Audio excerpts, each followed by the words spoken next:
L'air était lourd, chargé d'une tension palpable. Les nuages sombres s'amoncelaient, présageant une tempête imminente. Chaque souffle de vent semblait murmurer des secrets de batailles à venir, et le sol tremblait sous le poids des pas des soldats. Ionia, autrefois havre de paix et de spiritualité, portait désormais les stigmates de la guerre. Les temples sacrés étaient en ruine. Les jardins autrefois florissants étaient maintenant des champs de désolation. Les chants des oiseaux avaient été remplacés par les cris des âmes en peine. Les Noxiens, assoiffés de conquête, avaient laissé une plaie béante sur cette terre sacrée. Leur armée impitoyable avait ravagé tout sur son passage, ne laissant que destruction et désolation. Les villages brûlés et les forêts dévastées témoignaient de leur cruauté sans bornes. Mais de la destruction naît souvent l'espoir. Même dans les moments les plus sombres, une lueur de renaissance peut émerger. Les cendres de la guerre nourrissaient le sol pour une nouvelle vie, et les survivants trouvèrent la force de se relever. C'est dans ce contexte de désespoir que Kang Shan, le veilleur immortel, allait renaître de ses cendres. Sa légende, forgée dans le feu et le sang, allait prendre un nouveau tournant. Il était prêt à affronter son destin avec une détermination renouvelée. Kang Shan portait le poids du passé sur ses épaules. Chaque pas qu'il faisait était alourdi par les souvenirs de ses échecs et des trahisons qu'il avait subies. Son cœur était un champ de bataille où se livraient des combats invisibles. Trahi par ses frères d'armes, laissé pour mort, il avait erré dans les limbes de l'esprit pendant des siècles. Ses nuits étaient hantées par des visions de trahison et de douleur, et ses jours étaient marqués par une solitude écrasante. Le temps s'était écoulé comme le sable entre ses doigts, ne laissant qu'un vide abyssal. Chaque grain de sable représentait un moment perdu, une opportunité manquée. Pourtant, dans ce vide, il trouvait la force de se reconstruire. Mais le destin, capricieux et imprévisible, lui réservait un autre sort. À chaque croisée des chemins, une nouvelle possibilité s'ouvrait à lui. Les étoiles semblaient conspirer pour le guider vers une nouvelle destinée. L'heure de la rédemption avait sonné. Kang Shan se préparait à affronter de nouveaux défis, déterminé à transformer son passé en une force inébranlable. Sa renaissance marquait le début d'une nouvelle ère, où l'ombre du passé serait enfin dissipée. Un éclair déchira la nuit, illuminant un temple ancien niché au cœur des montagnes. Les éclairs zébraient dans le ciel, révélant brièvement les contours majestueux de l'édifice oublié par le temps. À l'intérieur, baigné d'une lueur spectrale, Kang Shan ouvrit les yeux. La lumière mystique dansait autour de lui, comme si elle répondait à son éveil. La douleur l'envahit, aiguë et brûlante, tandis que les souvenirs de sa vie passée remontaient à la surface. Chaque image, chaque sensation revenait avec une clarté douloureuse, le plongeant dans un tourbillon d'émotions. Chaque trahison, chaque perte était gravée dans son âme immortelle. Les visages de ceux qu'il avait aimés et perdus défilaient devant ses yeux, le poids de leur absence pesant lourdement sur son cœur. Pourtant, au milieu de la souffrance, une lueur d'espoir persistait. Une petite flamme, fragile mais tenace, qui refusait de s'éteindre malgré les ténèbres environnantes. Le temple, imprégné de magie ancienne, vibrait à l'unisson du réveil de Kang Shan. Les murs semblaient murmurer des incantations oubliées, résonnant avec l'énergie qui émanait de lui. Des dragons de jade sculptés dans la pierre semblaient s'animer, leurs yeux brillant d'une lueur intense. Ils semblaient observer Kang Shan, comme s'ils attendaient quelque chose de lui. Une voix ancestrale résonna dans son esprit, lui rappelant sa destinée. « Kang Shan », murmurait-elle, « tu es le gardien, choisi pour protéger ce monde. » Il était le gardien, le dernier rempart contre les ténèbres qui menaçaient d'engloutir Ionia. Les ombres se rapprochaient, menaçantes, mais il savait qu'il devait se tenir prêt. Le moment était venu d'embrasser son destin. Avec une détermination renouvelée, Kang Shan se leva, prêt à affronter les défis qui l'attendaient. La prophétie était claire. Un guerrier marqué par le feu et l'ombre se dresserait contre la marée noire. Il unirait les peuples d'Ionia et repousserait les envahisseurs dans les abysses d'où ils étaient venus. Kang Shan était ce guerrier, le seul espoir de salut pour une nation au bord du précipice. Mais la tâche qui l'attendait était colossale. Il devait d'abord rassembler les fragments de son passé, recoller les morceaux de son âme brisée. Il devait affronter ses démons intérieurs et surmonter la douleur qui le rongeait de l'intérieur.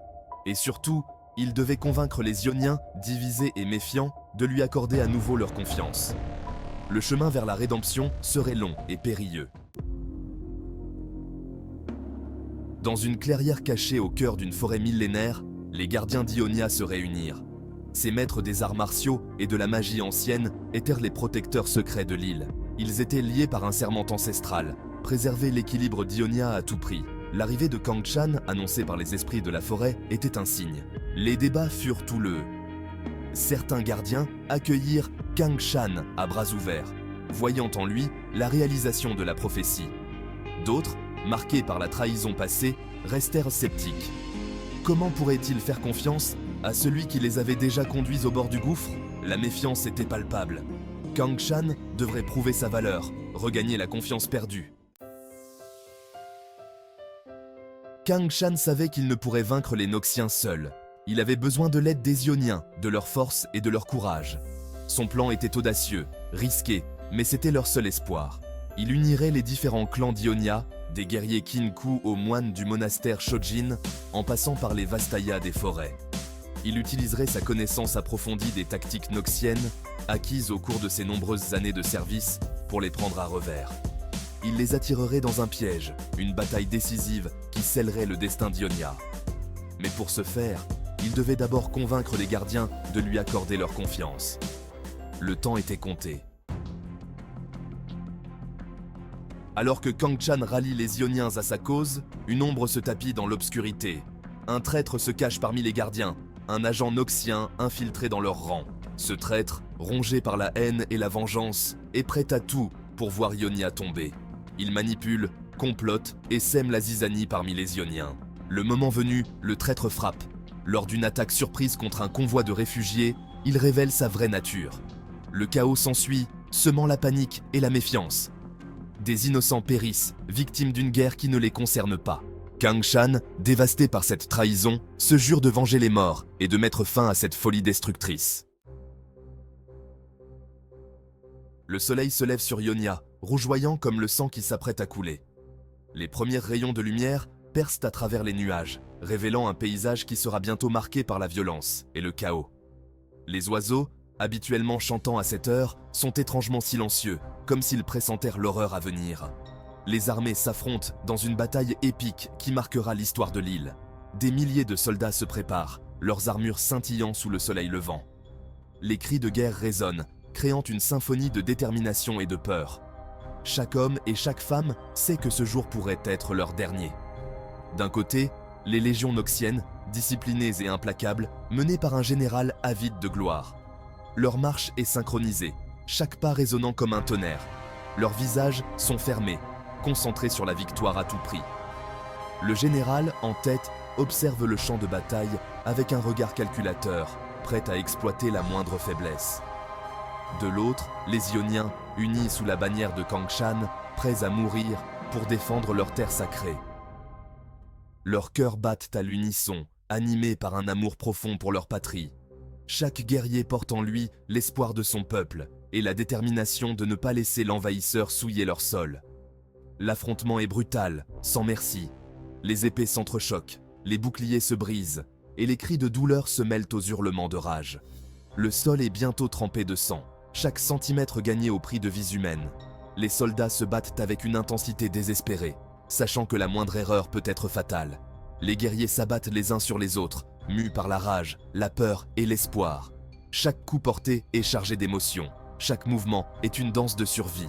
Les visages sont déformés par l'effort et la détermination, les yeux brillants de larmes et de sueur. C'est une lutte non seulement pour la victoire, mais pour l'âme même de leur nation. Les sorts crépitent, illuminant le champ de bataille d'éclairs aveuglants. La magie ajoute une dimension surnaturelle au conflit, transformant le champ de bataille en un spectacle de lumière et de destruction. Les mages, au cœur de la mêlée, déchaînent des pouvoirs anciens, leurs incantations résonnant comme des chants de guerre. Kang Chan, au cœur de la mêlée, combat avec la force de 10 hommes. Son courage et sa détermination sont une source d'inspiration pour ses troupes. Chaque mouvement est précis, chaque attaque est mortelle. Il est le pilier autour duquel ses soldats se rassemblent, leur phare dans la tempête de la bataille. Son sabre danse, traçant des arcs de lumière mortels. L'arme semble avoir une vie propre, répondant à chaque pensée de son maître. Les ennemis tombent sous ses coups, incapables de suivre la vitesse et la précision de ses attaques. Le sabre brille d'une lueur presque divine, symbole de la justice et de la vengeance d'Ionia. Il est la tempête, le fléau, l'incarnation de la fureur d'Ionia. Sa présence sur le champ de bataille est comme un ouragan, balayant tout sur son passage. Les ennemis tremblent à sa vue, sachant qu'ils affrontent non seulement un homme, mais l'esprit indomptable d'une nation entière. Kang Shan est plus qu'un guerrier, il est le symbole vivant de la résistance et de la détermination d'Ionia.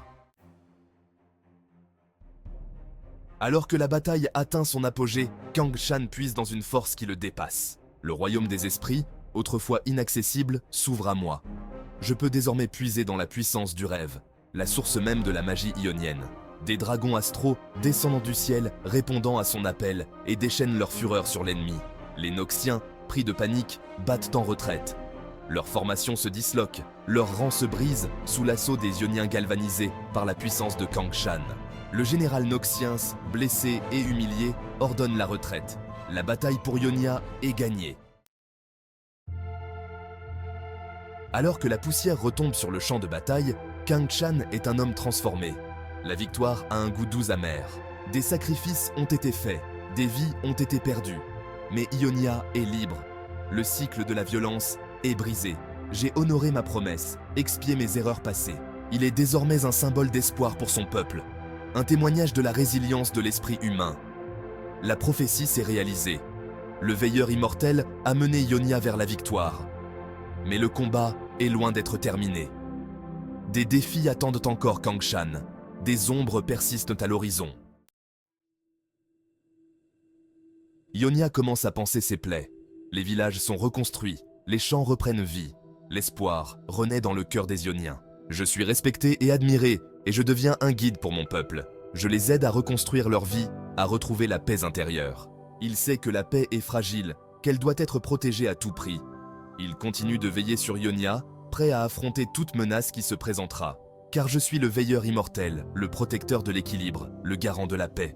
Et je ne faillirai pas à ma mission. L'avenir d'Ionia est incertain.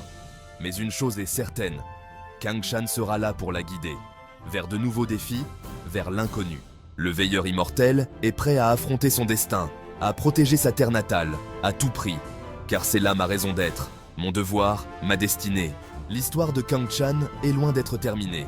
Ce n'est que le début d'un nouveau chapitre, rempli de promesses et de dangers. Le voyage continue, vers l'inconnu, vers l'espoir, vers la légende.